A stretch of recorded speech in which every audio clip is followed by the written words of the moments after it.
and welcome. This is Lisa Jones, and you are listening to the Exploring Death podcast.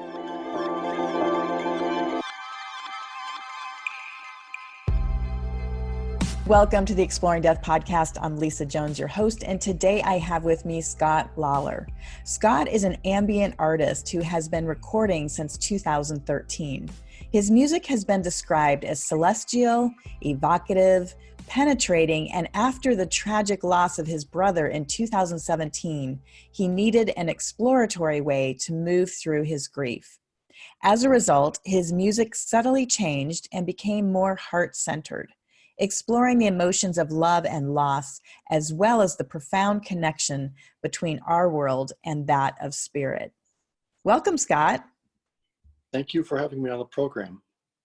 I'm thrilled to have you here, and I wanted to just express how much I've enjoyed your music, and especially after you losing your brother, how it subtly, like you said, changed the dynamic of how you actually create music, and how it's really been almost a, I guess, what is it? Like a therapy, right? Therapy for you to work through the grief.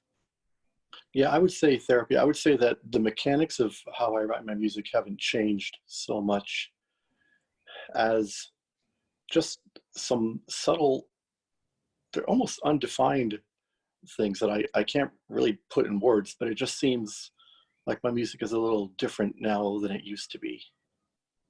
Interesting. I know you said it's hard to put into words, but do you feel like there's maybe another dimension that's been added, or I don't know, any words that you can bring forth would be super helpful? I would say it probably just seems maybe a little more personal, a little more emotive than it used to be. Beautiful. Beautiful. I think that is so true for so many that have had either a near-death experience or somebody who's lost a loved one, that somehow life just becomes so much more pure is what comes to mind. But you kind of break through a lot of the emotional maybe walls that we've all put up, because you've just almost been stripped, right, of those walls that we've been having to put up in order to kind of get through life. But then you lose a loved one and it just really brings that all down. Yeah, and it breaks through a lot of those emotional veneers and facades. Yes, absolutely. Well, would you be willing to talk about the loss of your brother and kind of what led up to this transformation in the music that you've now creating? Yeah, I can do that. It started probably, I think, in June of 2017. I was standing in my kitchen and I got a text from my brother that said, "Bad news, I have stage 4 cancer." That's all the text said. And I knew that something was going on because he had kidney stones for a while and he'd been in the hospital. He had some blood clots because he had gotten a severe burn a long time ago from some accident or something. And I was just floored. I was like, that's all the text said. What am I going to do with this? And so, my wife was like, "Do you want to fly down to Florida? Because my mom's going to be here and, we can do our thing and you can go to Florida for a while." And so I said, yes, I'll go to Florida for that week that her mother was there in July. And so I went down to Florida. My big brother picked me up at the airport. And, we just started driving back to Ocala. My parents live in Ocala, which is about an hour and a half from Orlando. And my brother was in the hospital at that time because he had a blood clot that was in, what artery was that? It's some big important artery that they had a blood clot in, so he had to go into the hospital, and they almost cut off his leg, but they didn't have to do that. And me and his wife, we would stay up late into the night talking about all these different things. And a lot of our conversations centered around like the book of Job, because we were just floored by this whole thing. And it's like, why does someone have to get this, particular disease, and what does it all mean? And, those questions that you ask yourself when something like this happens. and I feel like I'm not going in a very good direction, but No, keep going. so yeah, This is so what many of us go through, right? yeah, When somebody's diagnosed with a disease, it's like, oh yeah, my God, what does it mean? How do and you you're make like, sense of it all? this is a, how do you, this is a bad dream. It can't be happening, and all that other kind of thing. So we would just talk and hug and whatever. But uh, I don't know. But then I had to go back home to Texas to be with the family and all that. And me and my brother would talk on the phone, as much as we could. And I remember the day that my mom called me in November.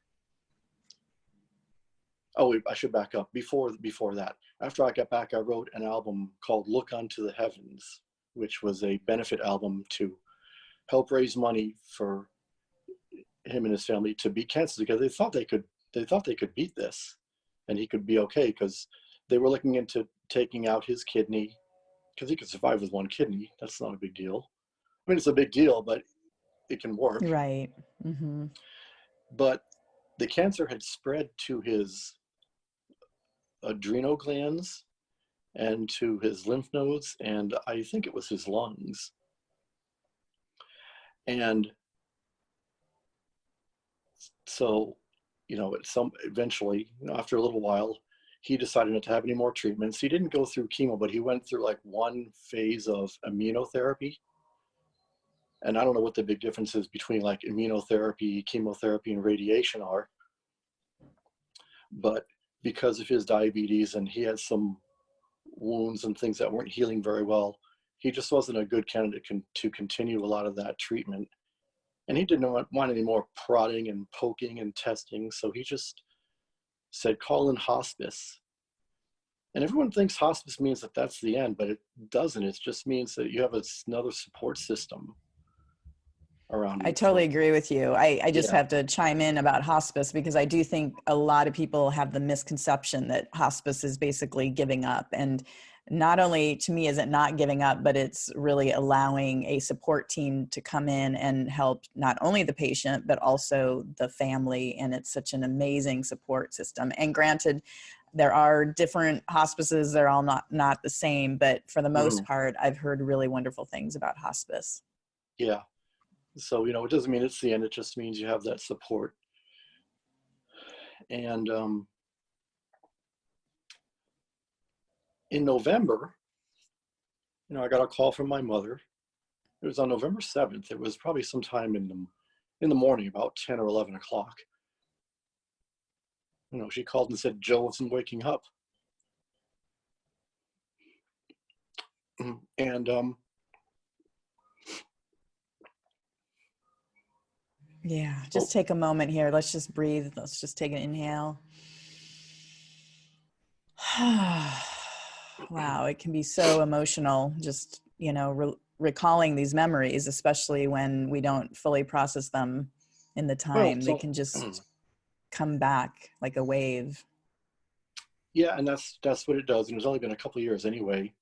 Right. Um, so yeah, but so he wasn't waking up. So I flew down on November 7th, and I stayed with him for a good bit. I mean, I wasn't there 24/7 at his house because my parents lived a couple blocks away. But I would go over every day to talk to him, hold his hand, just be there. And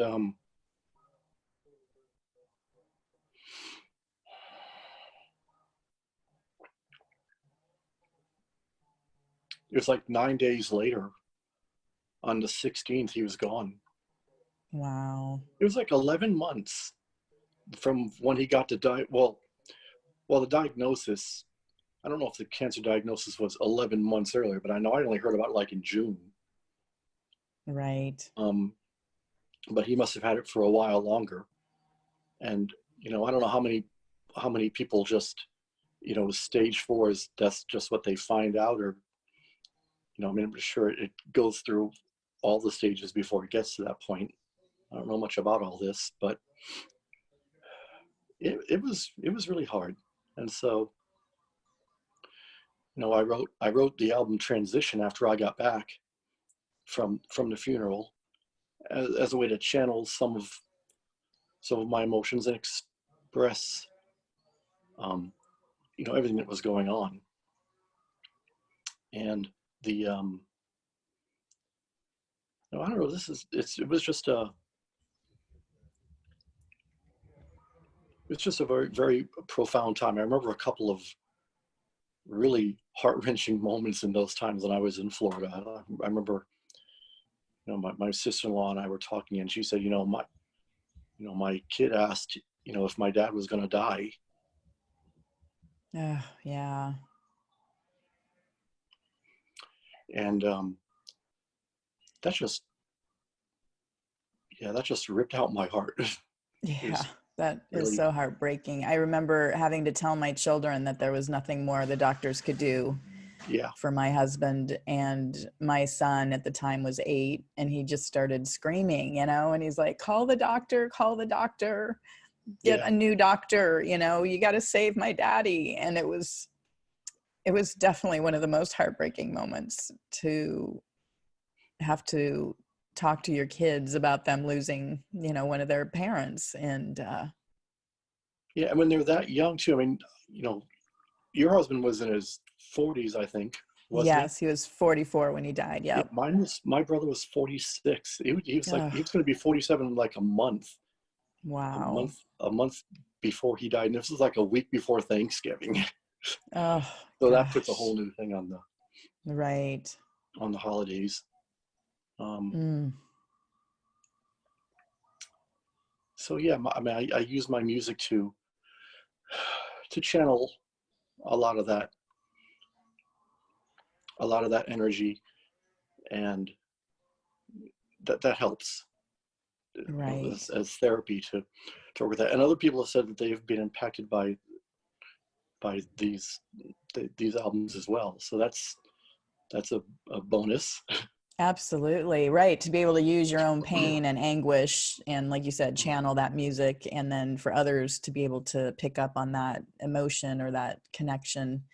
And I'm just curious. I'm curious what your process is as far as, when you sit down and like you were writing transitions, is it just, are you able to express the music through the emotion that you're feeling? And is that how it comes through? I'm not a very musically inclined person, so I'm curious how it works for you.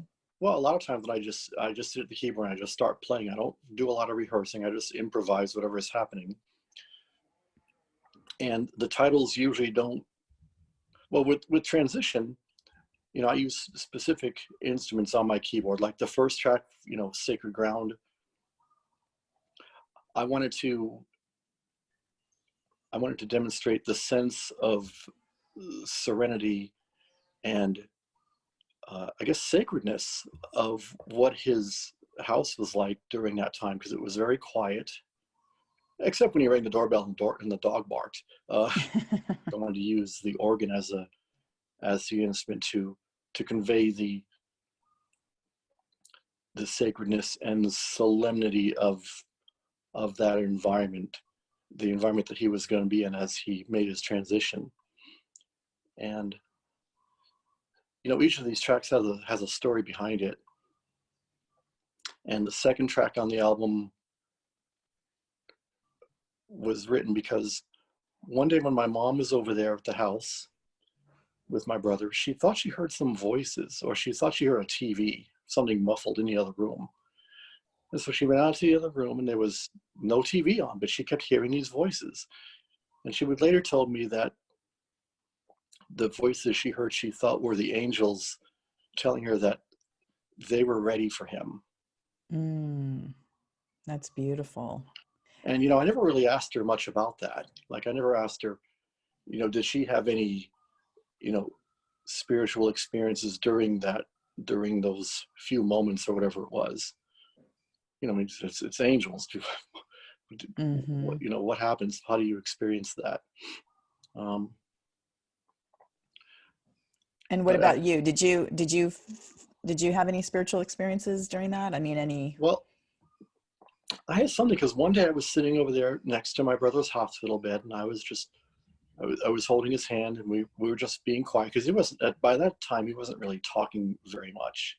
And he was on a lot of morphine and things like that. But I just, just wanted to be there. And so I was there, and I thought I felt a presence like over to my left. And so, I was like, who's in the room with me? And I didn't get any kind of answer, but it was a very brief, very short presence. And that's where the title "Momentary Presence" comes from. And I have a more mysterious, that track has more of a mysterious tone to it. Oh, very interesting. Well, I'm curious because you are blind. And so do you have any, was it just a feeling of a presence? You didn't get any visual? I don't know maybe you can talk about what you see or don't see. Well, no, I don't see anything. I don't see light or shadows or anything like that. So I'm totally blind.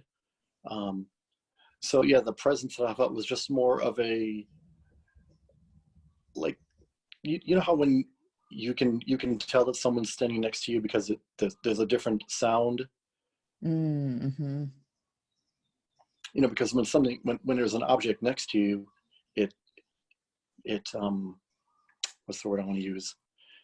It changes the sound waves around you, so you can hear that there's something there, even if you don't see it. Right. Like, like when you walk by a building, it sounds different than when you're just out in the open. Mm-hmm. And I've had these other strange little things go on once in a while that I haven't really given much thought to until just now. But after I came back from the funeral, I would walk my kids to school because the school's pretty close. And every once in a while, when I was walking them to school, I would feel like there was someone walking next to me, and there wasn't anyone there. I mean, I just had that feeling that somebody was there. How interesting. So you're just remembering that right now as we're talking? Yeah, well, it's something that I remember once in a while, but I brought it up because you asked about right, spiritual experiences or spiritual experiences and things like that. Yeah. Well, do you get any sense, do you think that could be your brother, or do you think it's more of an angel, or what's your kind of intuitive sense about that? I don't know. 'Cause the funny thing about my brother and I is, we were close. I was the closest one to him out of everyone in the family.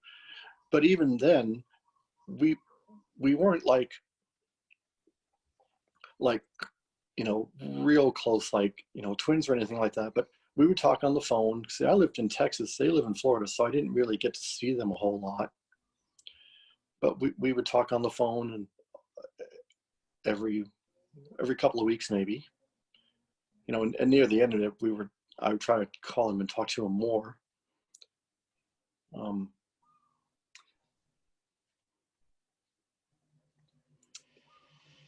I'm trying to think where I'm trying to go with all this. Well, just whether you thought it might be him walking with you or an angel or any kind of, did you pick up any connection or any feeling around that presence? Not really. I just felt that there was just a presence. It wasn't anything that I could define as whether it was him or something else. Interesting. I know one thing after my brother died and after I wrote Transition, I got really interested in near-death experiences. And, because I've always felt that, there's something else out there. We don't just live our lives here and die and then that's it. That doesn't make any sense to me. But I always wanted to make sure that my brother was okay. So I just got really interested in the whole concept of near-death experience. I didn't even know that there was something called the shared death experience until I heard an interview with someone else who has such a thing. Right. Yeah. It's a pretty unique, people talk about it more and more now. And I didn't even realize that, what happened to me, that was a shared death experience. So once I found out that there was all these other people having it, I was like, oh my gosh, I thought it was just some random thing that happened to me. Well, and the one thing that's interesting about that is Now, I've asked some other people who have had relatives die if they have had anything like that, and they haven't. So I was wondering, what is it that causes some people to have these things and not other people? Is there a correlation between like the closeness of the relationship between the people, or is it just random? Because I don't know. It Yeah, it's doesn't seem that it would interesting. just be random, because that wouldn't make any sense to me. Right. Well, I think, I know that University of California, Santa Barbara, they've been conducting a study and they've documented over 200 shared death experiences. So, because they're interested in that as well. Mhm. Why is it happening to some people and not others? And part Yeah. of it, frankly, is just the openness of, believing and just, I guess, again, I'll have to see what their study says. They actually just got, their book is going to be published next year Oh, okay. by one of the biggest publishing companies in America. So it's super exciting. And several of mine, because I had shared death experiences with not only my husband, but with my father and my mother. Hmm. So I'm just prone to it, I guess. Hmm. But I don't quite know why either, other than I am very open. Hmm.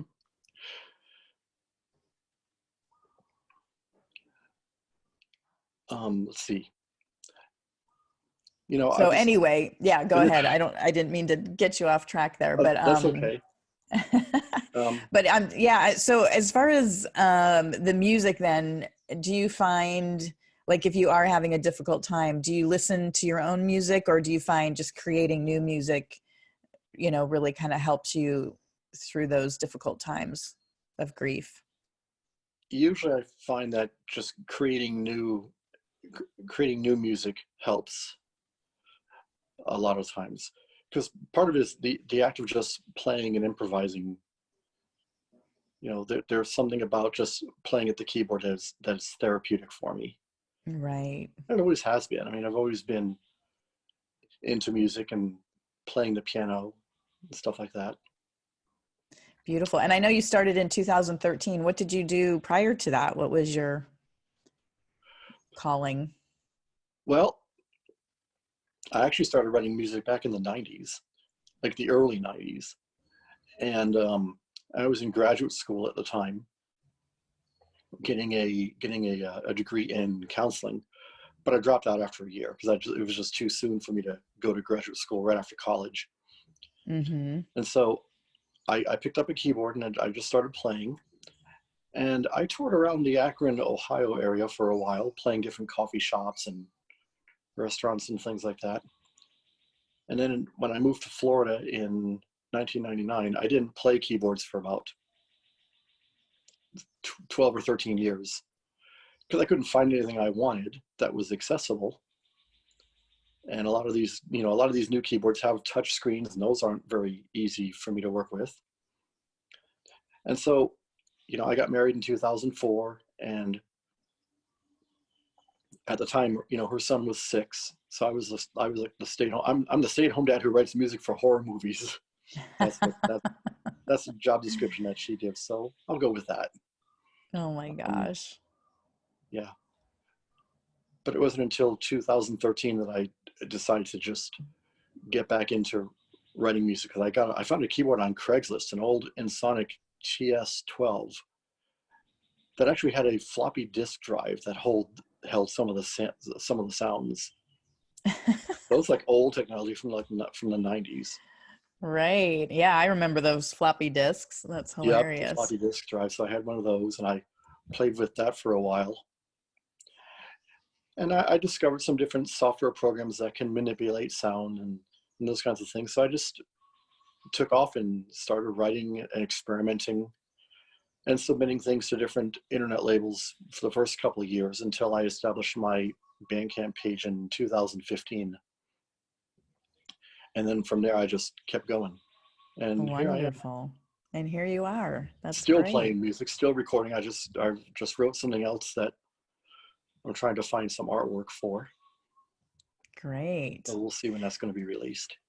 Well, let me pull some cards and just see what Spirit has to say. I think specifically around, music and grief, and just really what a blessing that, it can be for people, and not only people writing it, but people listening to it, especially your beautiful music, that's specifically written around grief and transitions. So the first card is focus, which the first card is always the blockage card. And so what I love about that is basically, being unfocused.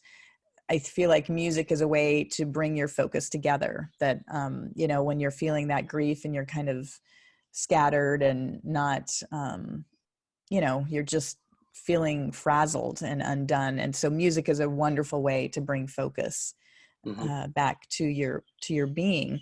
And then the action card, it's a beautiful card of looks like a female standing behind a beautiful open heart.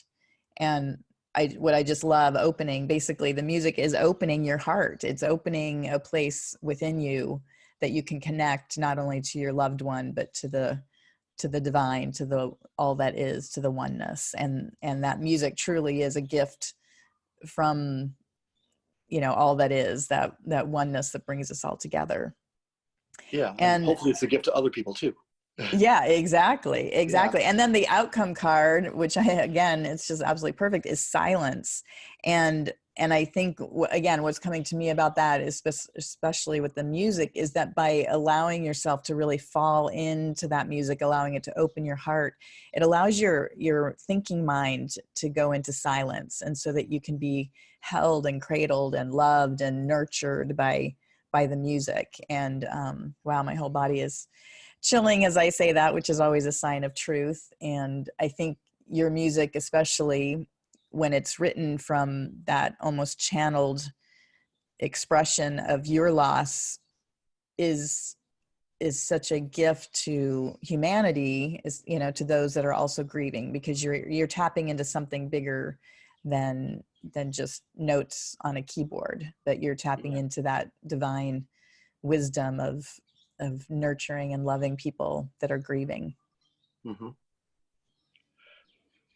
Yeah, and the other thing is, a lot of my music doesn't have a lot of notes. And the notes that it does have, sometimes, especially like my piano music, there's a lot of silence between the notes. Beautiful. So the silence there in the notes, that's amazing.